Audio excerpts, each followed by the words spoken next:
that says, "Surrender your internal authority to us, and we will mediate your salvation." That's the Archonic system running perfectly. And the Gnostic Jesus, specifically in the Gospel of Philip and the Pistis Sophia, taught that awareness of this system is itself the first act of liberation.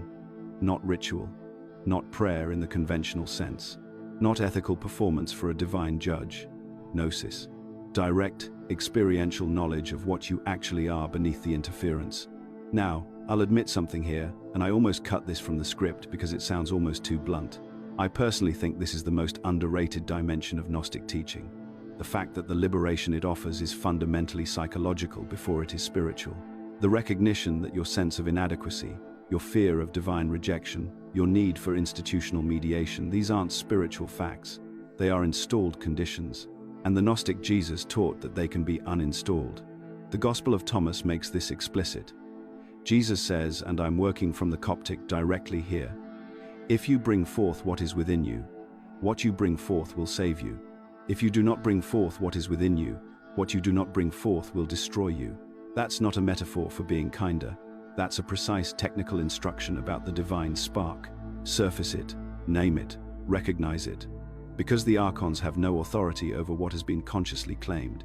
And yes, I know someone in the comments is going to say that sounds exactly like therapy. Look, maybe the Gnostics invented therapy.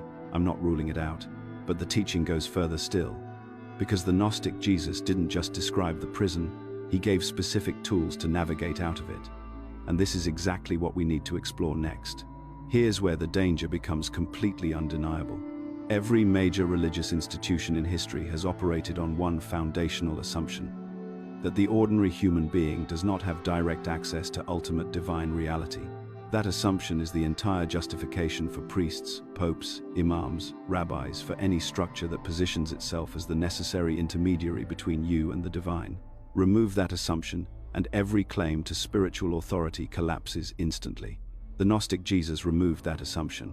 The Gospel of Mary Magdalene, a text so threatening that it was actively suppressed and has survived only in fragments, presents Jesus explicitly teaching that the kingdom is not a place you travel to after death. It is a state that already exists within you, that is accessible through direct interior experience. Mary herself, in this text, receives teachings that Peter and the other disciples did not receive direct transmissions of cosmological knowledge. And when she shares them, Peter's response isn't curiosity, it's rage. Because if Mary is right, then the hierarchical structure of authority the disciples themselves were building has no foundation. The Pistis Sophia goes even further. In it, Jesus describes in extraordinary detail the process by which a soul carrying its divine spark navigates the archonic layers after death. And the knowledge required to pass through those layers isn't faith in a creed or compliance with a law. It is specific interior knowledge of your own divine origin, what the texts call the Gnosis of the self. Think about the architecture of that claim. You don't need a church. You don't need a sacrament administered by an ordained authority. You don't need external permission. You need to know what you are. And that knowledge, once genuinely accessed, is the passport that no Archon can counterfeit and no institution can revoke.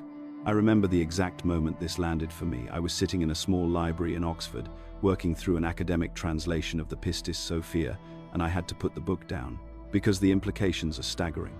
This isn't a teaching about being a better person within the existing system. This is a teaching about recognizing that the existing system, including its divine justification, is the very thing obscuring your nature. The Gnostic Jesus isn't offering an upgrade to the operating system. He's telling you the operating system itself is the problem. And after my video on the Monad call, where I talked about Sophia's approach to divine connection versus conventional prayer, a lot of you reached out asking, but if prayer to the demiurge is misdirected energy, what does authentic spiritual contact actually look like in Gnostic practice? And this is the answer. Gnosis isn't a technique in the way a mantra is a technique. It's a fundamental reorientation. It's the moment you stop seeking the divine as something external and begin recognizing it as something you are partially made of.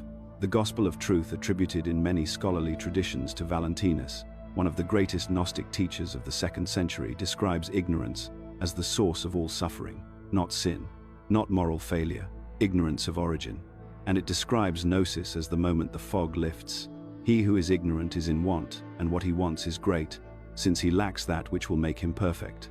The perfection being described isn't moral, it's ontological.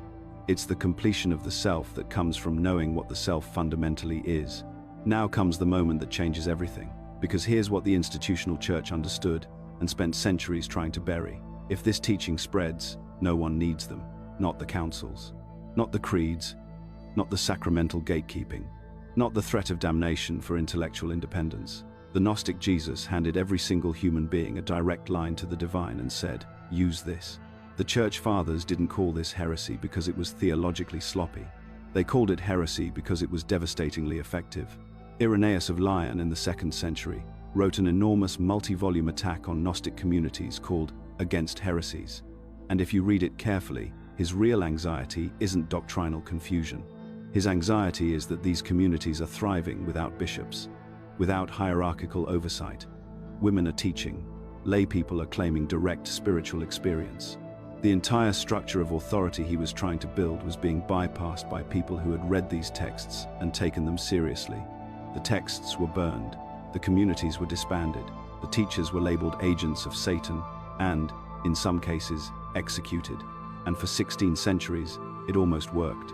Then, in 1945, a farmer near Nag Hammadi in Upper Egypt broke open a sealed clay jar and found what they had tried to destroy: 52 texts. The voices of the Gnostic Jesus, preserved in Coptic, waiting in the desert the way truth tends to wait, patient, undamaged, and more dangerous than ever. Because ideas that threaten power don't become less threatening with time. They become more threatening. Every generation that encounters them is a generation that has to decide, do I accept the version of reality I was handed, or do I bring forth what is within me? The Gnostic Jesus already answered that question, and the answer cost him everything, and potentially offers you everything in return. If this video resonated with you, let me know by commenting, I understood it.